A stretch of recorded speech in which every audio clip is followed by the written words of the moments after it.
Order! Order! You are an incorrigible delinquent at times. Behave yourself, man!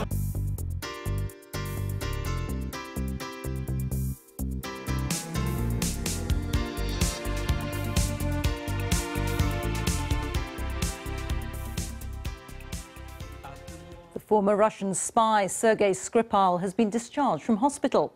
He was left critically ill for over 10 weeks following his exposure to a nerve agent in Salisbury.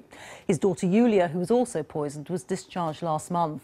Britain has accused Russia of being behind the attack, something Moscow denies. Daniel Sanford reports now from Salisbury.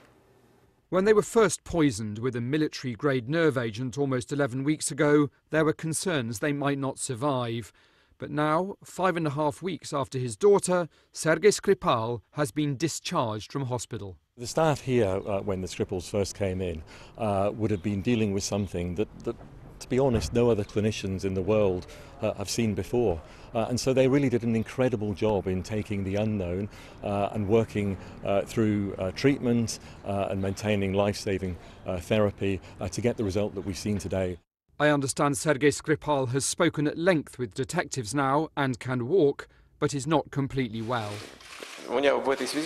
In Russia, President Putin said that if a military-grade nerve agent had been used, the Skripals would be dead. It was a theme picked up on by his ambassador in London. If it was a really Novichok, and they were poisoned by Novichok, the consequences will be very serious.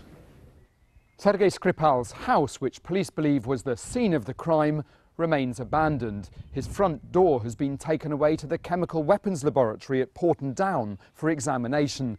And counter-terrorism detectives have warned that their investigation could take many more months. The exact reason for the attack remains unclear, but Sergei Skripal had continued in recent years to brief military and intelligence officers on what he knows about Russia. Over the last 11 weeks, the city of Salisbury has at times looked like the set from an apocalyptic movie, and small areas of the city remain cordoned off, awaiting a deep clean. And just going back to the Skripal's medical condition and that of Detective Sergeant Nick Bailey, it's worth repeating what happened here. 3 people became contaminated with a lethal nerve agent that is designed to be hard to detect and hard to treat. And yet staff here, working with scientists from Porton Down, were able to get their patients back on the road to recovery, though at this stage it's not yet known what the lasting damage to their health will be. Rita.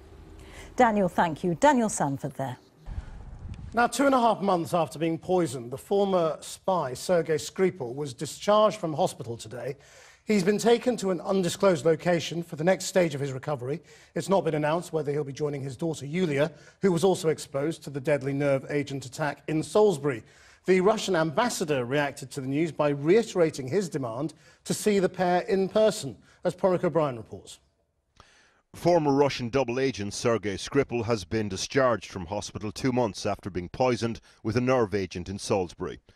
The district hospital there described his treatment and that of his daughter Yulia as an unprecedented challenge. It's understood that father and daughter have now been brought to a secure location. The UK government has blamed Russia for the attack, Theresa May describing it as brazen and despicable. The Russians, for their part, have denied involvement and accused the UK of fake news. Today, President Putin reiterated the Russian demand for access to the Skripals in person. As for the investigation, we offered all the necessary help to our British partners and asked them to give us access to the investigation on their side. No response yet. Our offer is still on the table.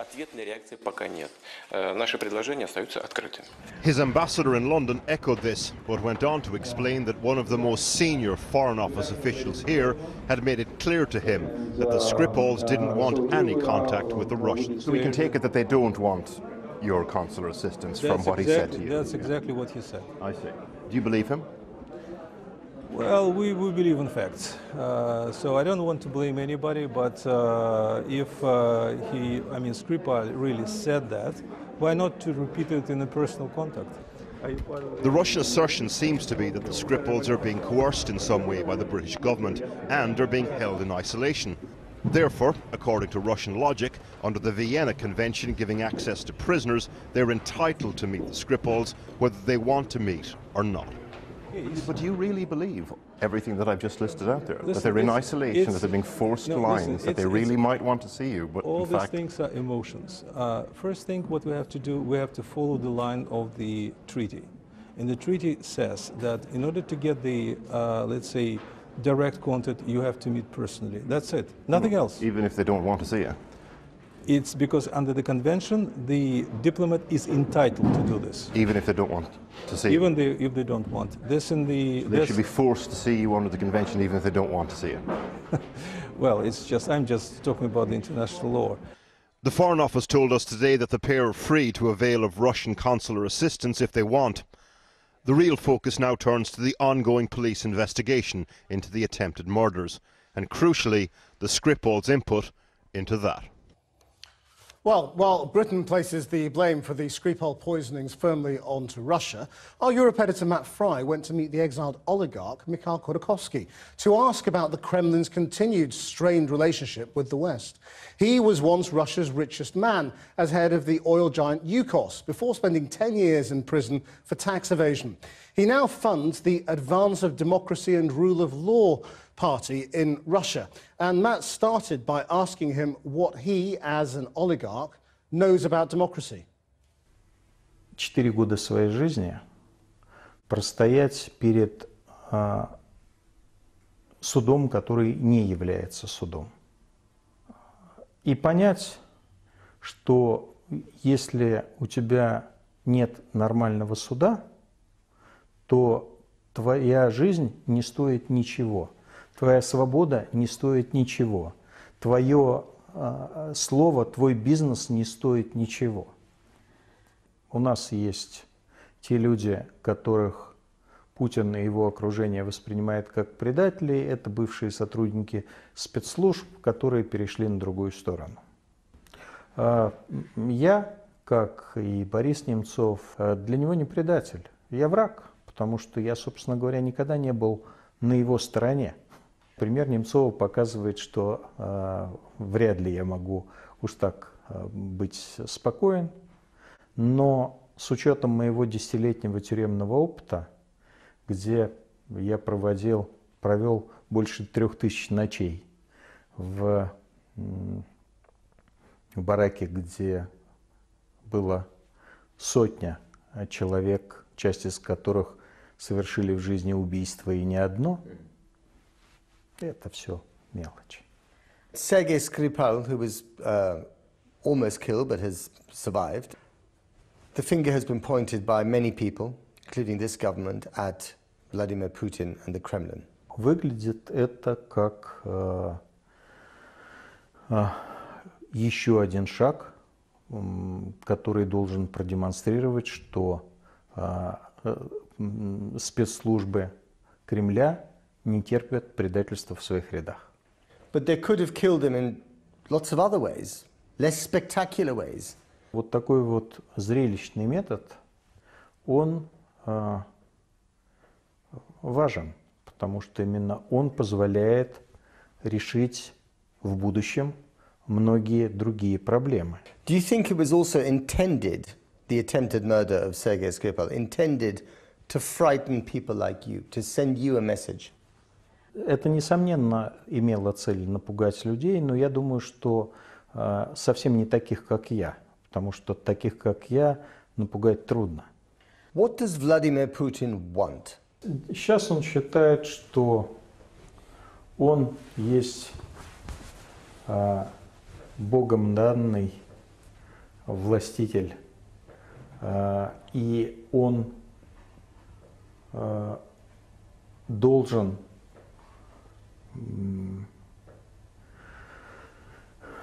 нести этот тяжелый груз. Do you seriously think that God is involved in this, that he thinks that? Вот, но проблема заключается в том, что его желание жить хорошо, или, как вы правильно напомнили, Борис Немцов сказал, жить как Абрамович, а управлять как Сталин, вот это вот желание у него никуда не делось. Но у него не получается. В результате он и живет, и управляет как Аль Капоне. And do you think that Vladimir Putin is prepared to push this so far that it might even risk a confrontation with the West, with NATO? Is that something he's prepared to do? На мой взгляд, он человек в этом смысле не сумасшедший. И он прекрасно ощущает, где заканчиваются игры и начинается реальная жизнь, ну или точнее кончается реальная жизнь. Когда я имел дело с бандитами, а мне пришлось 10 лет иметь дело с бандитами, я не пытался проявить чрезмерную вежливость. Я очень четко говорил, вот здесь красная линия. Вот если вы через нее перешагиваете, я буду драться и драться до смерти. И вот здесь я очень боюсь, что вот это вот недопонимание может привести к реальному конфликту, потому что Путин будет считать, что он еще может продавить, а здесь в Британии, как я уже знаю, после 5 «извините» все-таки наконец бьют в морду. Для Путина крайне важна проявляемое к нему уважение. Для Путина крайне важно, чтобы его пусть и ненавидели западные лидеры, но боялись. Mr. Kolakowski, thank you very much. The Russian president has sent wishes of good health to the ex-spy Sergei Skripal after his discharge from Salisbury District Hospital was announced earlier today. Speaking at a press conference, Putin then cast doubt that a military-grade poison had been used in an attempt to kill Skripal.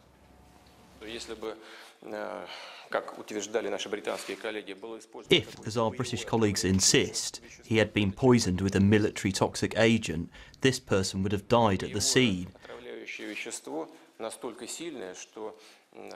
A military toxic agent is so powerful that it kills a person instantaneously, in seconds, several minutes at most. Thank God he's recovered and has left hospital, and I hope he'll be healthy. Russia has consistently rejected British accusations of involvement in the poisoning of both Sergei Skripal and his daughter Yulia, sparking a diplomatic crisis that you'll remember saw Russia and the West expelling dozens of diplomats from their countries in retaliatory moves. Mr. Skripal spent more than 10 weeks in hospital. He has, we're told, spoken at length to police and is able to walk again, but is not fully recovered. Well, so Tony Brenton is the former UK ambassador to Moscow and was in his post at the time of the Alexander Litvinenko poisoning. Very nice of you to come in. Thank you. So, Tony, before we talk about the Putin statement this evening, we should reflect for a moment. It is extraordinary now that both these people have been brought back to life, as it were, from what looked like death's door. Yes, the operation from the Russians' point of view must be a pretty bad news. To combine criminality with incompetence in the way they evidently have leaves them with a rather counterproductive impression. It's very good news, as you say, that they're both still alive. You think a properly botched job on the part of the Russians? Absolutely, and this is not the first time. I was ambassador at the time of the Litvinenko affair. The Litvinenko affair was evidently planned, poison used. If he had drunk the cup of tea that it was administered to him in, he would have died very quickly and no one would have known. He sipped the cup of tea, so we established what the poison was and we knew it was the Russians. Again, an act of incompetence. So when you heard President Putin this afternoon say it proves that military-grade nerve agent wasn't used, your thoughts on that? Bluster. Do you think it will convince others? It is striking that, I mean, we did what we did. We threw out some of their diplomats. At the time of Litvinenko, we did the same.